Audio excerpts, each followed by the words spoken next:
Hello everyone, हम इस video में करेंगे डाइजेशन ऑफ फूड। तो पीछे हमने एलिमेंट्री कैनाल के बारे में जाना था, अब हम डाइजेशन कैसे होता है उसके बारे में पढ़ेंगे। तो स्टार्ट करते हैं digestion of food. The process of digestion is accomplished by mechanical and chemical process. तो जो डाइजेशन प्रोसेस है वो मैकेनिकल और केमिकल प्रोसेस के थ्रू कंप्लीट होता है। ठीक है। The buccal cavity perform two major function. तो बक्कल कैविटी जो है वो दो फंक्शन परफॉर्म कर रही है। फर्स्ट है mastication of food and second है फैसिलेशन ऑफ स्वेलिंग। मतलब वो फूड को मैस्टिकेट कर देती है, अच्छी तरह से चर्न कर देती है और फिर उसके बाद क्या है हम उसको निगलने में हेल्प करती है। The teeth and tongue with the help of saliva masticate and mix up food thoroughly. तो टीथ और टंग की हेल्प से टीथ क्या करता है, उसको अच्छी तरह से चर्न कर देता है, ब्रेक डाउन कर देता है, तोड़ देता है। ठीक है। और टंग क्या करेगी उसके हमारी बक्कल कैविटी में क्या है, सलाइवा सेक्रेट होता है, जिसकी वजह से क्या है वो जो ब्रेक डाउन होता है फूड वो कंप्लीट एक बोल का रूप ले लेता है। ठीक है। वो अच्छी तरह से मिक्सअप हो जाता है। तो mucus in saliva help in lubricating and adhering the masticated food particles into a balls. तो म्यूकस जो है सलाइवा में, सलाइवा का एक तरह से इन्होंने रोल बता रखा है। फर्स्ट लुब्रिकेटिंग में हेल्प करता है और सेकंड क्या है, जो मेस्टिकेट होते हैं फूड पार्टिकल्स उसको अडहेर इकट्ठा कर लेता है और एक बॉल बना देता है। The balls is then convey into the pharynx. अब बॉल कहाँ जाएगा, वो बॉल्स जो है फूड का वो फेरिंग्स में जाएगा। ठीक है। क्योंकि बकल कैविटी के बाद जो हमारा पार्ट आता है वो आता है फेरिंग्स का। और तो फेरिंग्स से दो पाइप होती है, फेरिंग्स के पास एक फूड पाइप और एक विंड पाइप। तो जो फूड है वो कहाँ जाएगा, फूड पाइप में। और फूड पाइप को हम क्या कहते हैं, oesophagus. And then into the oesophagus by swallowing और डिग्लूटेशन। तो उसको निगलने को ही हम डिग्लूटेशन बोलते हैं। The balls further passes down through the esophagus by successive wave of muscular contraction। अब इन्होंने ये बोला है कि जो बॉल्स जो है फूड का वो इसोफेगस के थ्रू आगे जो पास होता है तो मसल्स कॉन्ट्रैक्शन की वजह से होता है। तो उस मसल कॉन्ट्रैक्शन की वजह से जो मूवमेंट हो रही है हम उसे क्या बोलेंगे, पेरिस्टालसिस। ठीक है। अब आगे देखते हैं द गैस्ट्रो ईसोफेजियल स्फिन कटर। अब देखो क्या बोला इन्होंने, गैस्ट्रो ईसोफेजियल स्फिन कटर जो कहाँ प्रेजेंट था, जब ईसोफेगस जो ओपन हो रहा था स्टमक के अंदर, तो वहाँ पे एक स्फिन कटर प्रेजेंट था जिसे हम गैस्ट्रो ईसोफिगल स्फिन कटर कहते हैं। वो क्या करता है, वो कंट्रोल करता है पासेज ऑफ फूड को इनटू द स्टमक, कि फूड स्टमक में पास होगा कैसे होगा उसको कंट्रोल करेगा। ठीक है। The saliva secreted into the oral cavity contain electrolytes and enzymes salivary amylase and lysozyme. तो सलाइवा जो है सॉरी हमारी ओरल कैविटी में सेक्रेट होता है, जिसके अंदर क्या क्या प्रेजेंट है, electrolytes, sodium, potassium, chlorine, bicarbonate ions ये प्रेजेंट होते हैं। और एंजाइम्स प्रेजेंट है सलाइवा में, स्लाइवरी अमाइलेज है और लाइसोजाइम है। इन सब के फंक्शन हम अभी आगे करेंगे। तो देखिए the chemical process of digestion is initiated in the oral cavity by hydrolytic action of the carbohydrates splitting enzyme. तो इन्होंने ये कहा है कि जो डाइजेशन की जो प्रोसेस होती है हमारे कहाँ स्टार्ट हो जाती है, initiate in the oral cavity. ठीक है। ओरल कैविटी से ही स्टार्ट हो जाती है। एक नंबर में क्वेश्चन आ भी सकता है, आप छोटी क्लासेस में पढ़ते भी आ रहे हैं। ठीक है। कैसे, बाय द हाइड्रोलाइटिक एक्शन। तो हाइड्रोलाइटिक एक्शन की वजह से वो स्टार्ट हो रही है। उसमें क्या होता है, कार्बोहाइड्रेट्स जो है भाई जो कार्बोहाइड्रेट को स्पिल्ड करते हैं एंजाइम, जैसे कि अभी हमने स्लाइवरी अमाइलेज किया था, तो वो क्या करता है, कार्बोहाइड्रेट्स को स्पिल्ड कर देता है, मतलब ब्रेक डाउन कर देता है। तो ओरल कैविटी में ही स्टार्ट करता है ब्रेक डाउन करना, तो इसलिए कहते हैं हम initiate in the oral cavity. ठीक है। अब आगे देखते हैं the salivary amylase about 30% of starch is hydrolysed here by this enzyme. अब इन्होंने यही कहा है कि जो स्लाइवरी अमाइलेज जो होता है वो 30% जो स्टार्च जो होगा वो इस एंजाइम की हेल्प से हाइड्रोलाइज हो जाता है। ठीक है। हाइड्रोलाइज हो जाता है मतलब कुछ अमाउंट में वाटर भी रिलीज होता है इनटू ए डाइसेक्राइड। तो वो जो कॉम्प्लेक्स कार्बोहाइड्रेट जो है वो पॉलीसेक्राइड में जो प्रेजेंट है, जो हम खा रहे हैं, ले रहे हैं, वो डाइसैक्राइड में कन्वर्ट हो जाएगा और क्या बन जाएगा, माल्टोज। ठीक है, तो lysozyme present in saliva act as an antibacterial agent that prevent infection. अभी हमने किया था कि उसमें सलाइवा में क्या क्या प्रेजेंट था, एक तो हमने सलाइवरी अमाइलेज किया था, उसका फंक्शन रोल अभी हमने कर लिया कि वो ब्रेक डाउन करता है स्टार्च को। ठीक है, अब सेकंड जो एंजाइम था लाइसोजाइम, तो उसके बारे में बता रहे हैं ये। तो लाइसोजाइम क्या करता है, ये एंटी बैक्टीरियल एजेंट है, मतलब कोई बैक्टीरिया अगर हमारे फूड के थ्रू हमारी बॉडी के अंदर जाता है तो उसको किल कर देता है वो, और इससे इन्फेक्शन से हमें बचाता है।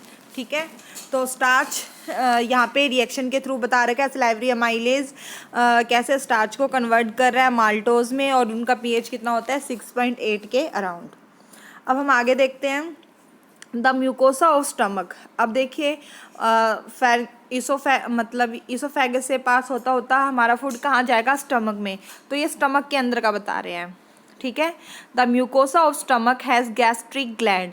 तो म्यूकोसा जो अंदर की जो लेयर होती है स्टमक में, पीछे आपने लेयर्स किया था, लेयर्स ऑफ एलिमेंट्री कैनाल। ठीक है, तो उसके अंदर एलिमेंट्री कैनाल में आपने म्यूकोसा लेयर अंदर की साइड किया था आपने, तो वो यही बता रहे हैं the mucosa of stomach has gastric gland. तो स्टमक के म्यूकोसा लेयर के पास क्या होता है, गैस्ट्रिक ग्लैंड होते हैं। और गैस्ट्रिक ग्लैंड जो है वो 3 टाइप के सेल्स को कंटेन करते हैं। ठीक है, और वो 3 टाइप के सेल्स कौन कौन से हैं और उनका रोल क्या है, हम वो पढ़ेंगे।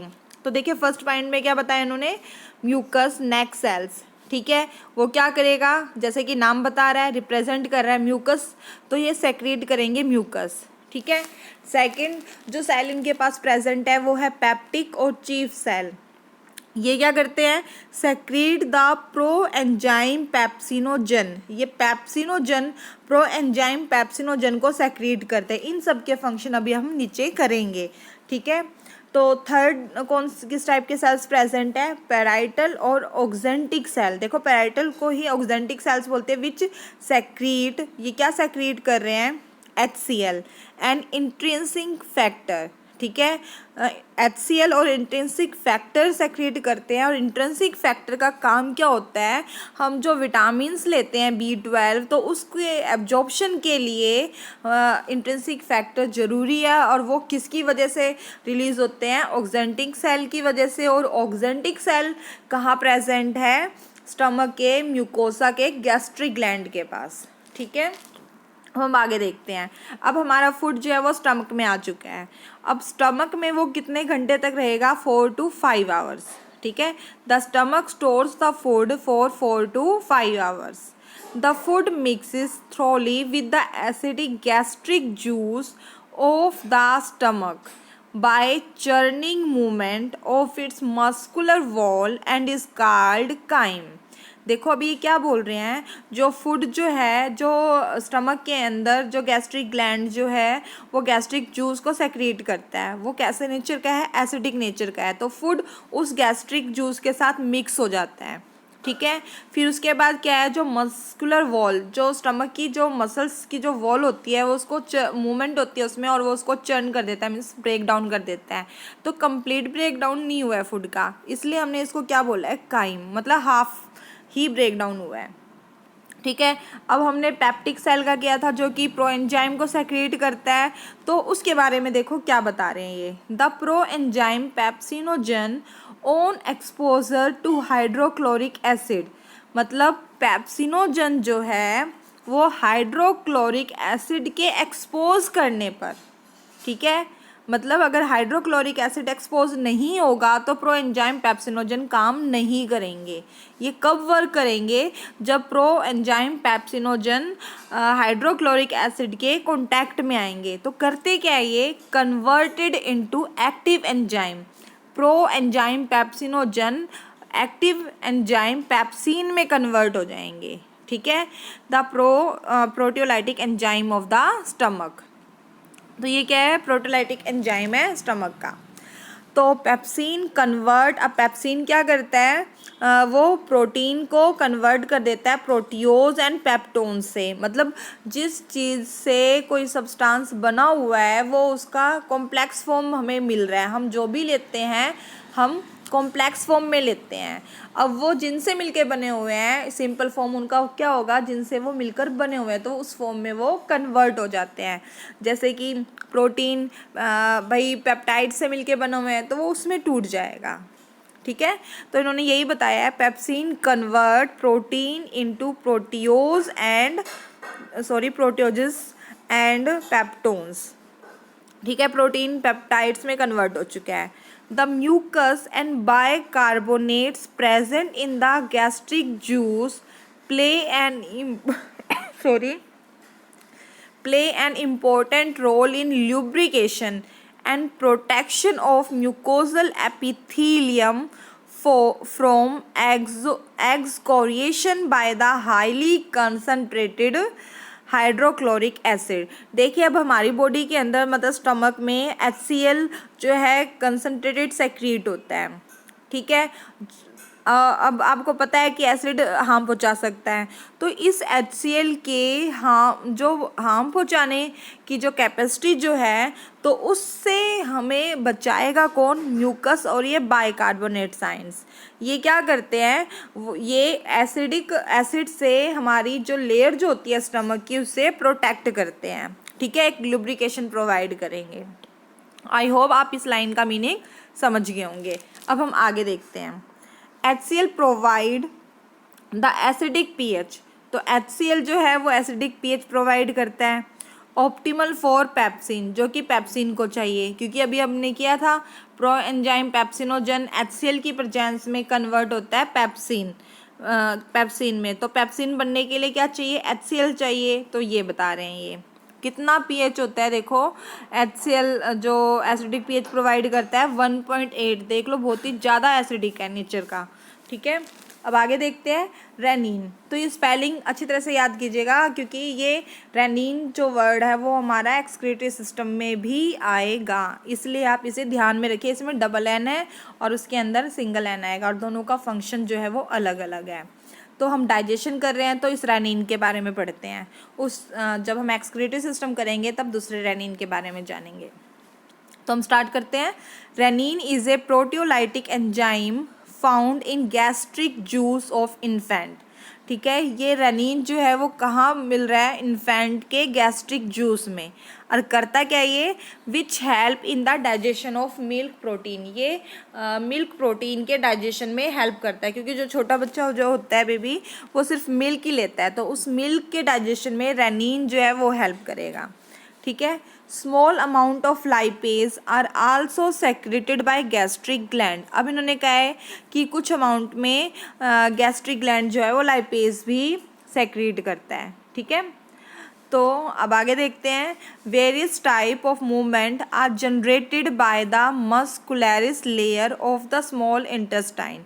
तो स्मॉल इंटेस्टाइन में मूवमेंट होती है जो कि मसल्स की लेयर्स जो है स्मॉल इंटेस्टाइन्स की जो मस्कुलर लेयर जो है वो जनरेट करती है। ठीक है, this movement help in a thorough mixing up food with various secretion in the intestine. अब देखो स्टमक से फूड कहाँ जाएगा, इंटेस्टाइन में। ठीक है, आपने एलिमेंट्री कैनाल में इसका स्ट्रक्चर किया था कि पहले क्या आता है, फिर क्या आता है, फिर उसके बाद क्या आएगा। तो माउथ से बक्कल कैविटी से ईसोफेगस से स्टमक तक कर चुके हैं। स्टमक के बाद आता है इंटेस्टाइन। तो अब इंटेस्टाइन में कैसे डाइजेशन होता है हम वो पढ़ रहे हैं। ठीक है, तो हम देखते हैं आगे। These movement help in a thorough mixing up food, और ये मूवमेंट जो मसल्स की जो मूवमेंट है वो क्या करते हैं, फूड को मिक्स कर देते हैं। किसके साथ मिक्स करेंगे, जो इंटेस्टाइनल जूस जो सेक्रेट करते हैं उसके साथ। जब वो जूस के साथ अच्छी तरह से मिक्स हो जाएगा तो डाइजेशन आगे फैसिलिटेट करेगा। ठीक है, अब हम आगे देखते हैं। The bile, pancreatic juice and the intestinal juice are secretion release into small intestine. अब आपने किया था तो जो बाइल जूस जो है वो लीवर सेक्रेट करता है और स्टोर कहाँ होता है, गॉल ब्लैडर में। पैनक्रियाज जो है पैनक्रियाटिक जूस सेक्रेट करेगा, और इंटेस्टाइन जो है वो इंटेस्टाइनल जूस सेक्रेट करेगा। ठीक है, तो बाइल जूस और पैनक्रियाटिक जूस जो कॉमन डक्ट जो होता है उसके थ्रू कहाँ आ जाते हैं, वो स्मॉल इंटेस्टाइन के डुडेनियम के अंदर पास आउट होंगे और फिर आगे ये इंटेस्टाइनल जूस के साथ मिक्स हो जाएंगे। ठीक है, तो इन्होंने यही कहा है कि ये तीनों जो जूस है वो स्मॉल इंटेस्टाइन में रिलीज होते हैं।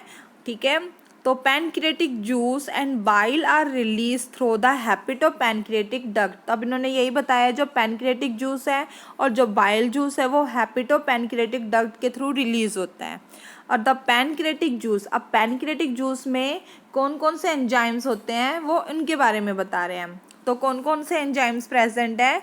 इनएक्टिव है, देखो इनएक्टिव है, ध्यान रखना, trypsinogen, chymotrypsinogen, procarboxypeptidase, amylase, lipase and nucleus.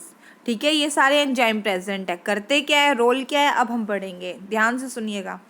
Trypsinogen is activated by an enzyme. Trypsinogen जो है वो एक्टिवेट होता है एक एंजाइम की हेल्प से। ठीक है, और उस एंजाइम का नाम क्या है? एंटीरोकाइनेज। और एंटीरोकाइनेज कौन सेक्रेट करता है?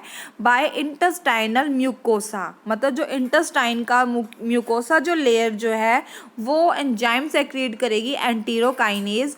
और जब ट्रिप्सिनोजन मतलब पैनक्रियाटिक जूस जब स्मॉल इंटेस्टाइन में आता है तो ट्रिप्सिनोजन एंटीरोकाइनेज के कॉन्टैक्ट में आएगा, और कॉन्टैक्ट में आने के बाद क्या हो जाएगा? Into active trypsin. तो ट्रिप्सिनोजन किस में कन्वर्ट हो जाएगा? ट्रिप्सिन में। ठीक है, which in turn activate the other enzyme. अब जब वो ट्रिप्सिन में एक्टिवेट हो गया है तो वो दूसरे एंजाइम्स को भी एक्टिवेट करेगा जो कि पैनक्रियाटिक जूस में है, जो हमने अभी पढ़े थे। ठीक है, ये procarboxy peptidase, amylase, lipase, nucleus, ये सब जो हमने अभी किया है। अब हम आगे देखते हैं बाइल क्या करता है।